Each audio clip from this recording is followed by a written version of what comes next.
101 Dalmatians.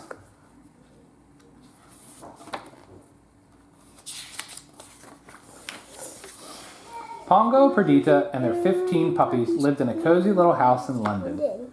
Their humans lived there too. Roger, who was tall and thin and played the piano, and Anita, who laughed a lot. They all got along splendidly and were very happy.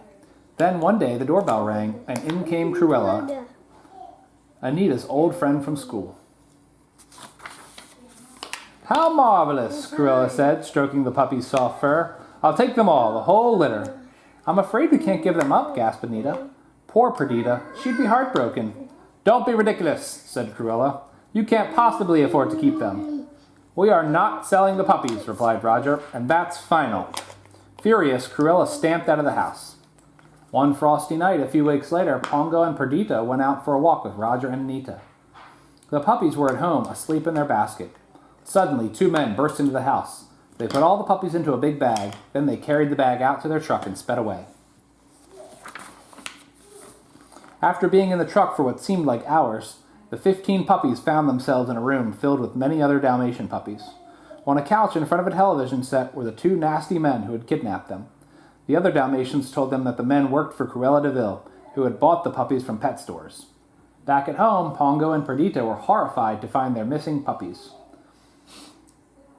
Back at home, Pongo and Perdita were horrified to find their puppies missing. Pongo heard Roger tell Anita he suspected Cruella de Vil had stolen the puppies. Dad, don't hide the puppies at home. "Purdy, I'm afraid it's up to us," said Pongo. "There's the twilight bark." The twilight bark was a system of long and short barks used by dogs to pass along news. The next evening, Pongo and Perdita went on another walk with Roger and Anita. While the Dalmatians were out, they barked long and loud. They wanted all the dogs in London to be on the lookout for their puppies. Pongo waited for someone to answer his barks. It was a very cold night, and most dogs were inside. Then Perdita added her bark to Pongo's, and at last they heard a reply. It came from a Great Dane, who relayed the message to every other dog within barking range. That night, the twilight bark even reached a quiet farm, where an old sheepdog known as the Colonel lay sleeping. "Colonel, sir!" shouted Sergeant Tibbs, a cat who lived on the farm. He had to let the Colonel know about the vital message coming in. The Colonel lifted one shaggy ear to listen to the faint message. "It's from London. 15 spotted puddles stolen. Of course, puppies," he cried. "2 nights past I heard puppy barking," Tibbs said, remembering as he pointed to the de Vil mansion. The Colonel barked a message back to London. Then he told Tibbs, "I suppose we'd better investigate." They headed straight for the gloomy de Vil mansion. Tibbs held on tight to the Colonel's back as he rushed through the snow. Once they arrived, Tibbs climbed onto the Colonel's shoulders. He peeked through an open window. "Psst! Are you one of the 15 stolen puppies?" he asked, a little puppy without a collar. "They're over there," said the puppy. The men heard the noise and went to investigate. Tibbs and the Colonel ran away, but not before promising to get help. The next morning, Cruella de Vil arrived. "It's got to be done tonight," she cried. "You couldn't get a half-dozen coats out of the whole caboodle," claimed one of her men, pointing to the puppies.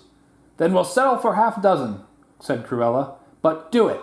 She dashed out and roared off in her car.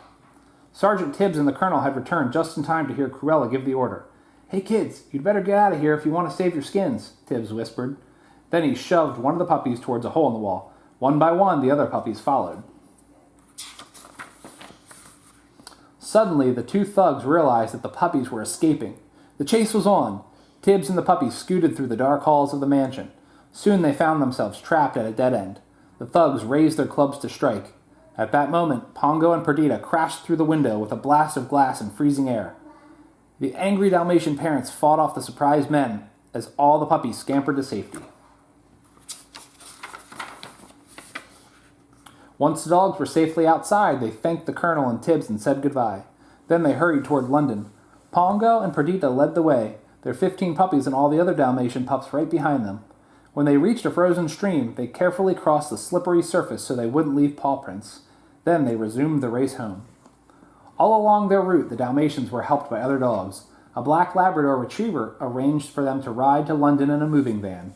The Dalmatians waited in a shed while the van was being fixed. Suddenly, Cruella's big car pulled up outside. Somehow she had followed their tracks. "Pongo," said Perdita, "how will we get to the van?" Pongo noticed lots of ashes in the fireplace. If they all rolled in the soot, they would look just like black Labradors. When the van was ready, the dogs marched outside. One after another, the soot-covered puppies were lifted into the van. Before Pongo had a chance to pick up the last one, a clump of snow fell from the shed onto the puppy. Pongo snatched up the pup, but the snow had washed away the soot. From her car, Cruella could see the white fur and black spots. "There they go," she shouted as the van pulled away. Faster and faster went the van, but Cruella's car drew closer and closer. She was screaming in anger. Then she began to yell in fear. Her car skidded on the icy road. Cruella tried to stop it, but her car spun around and slid into a ditch. The last the Dalmatians saw of Cruella, she was standing beside her wrecked car having a nasty temper tantrum. When the van reached the cozy little house in London, Roger and Anita were overjoyed. And when they counted the dogs, they discovered that they now had 101 Dalmatians. "We'll buy a big place in the country," said Roger. "We'll have a Dalmatian plantation."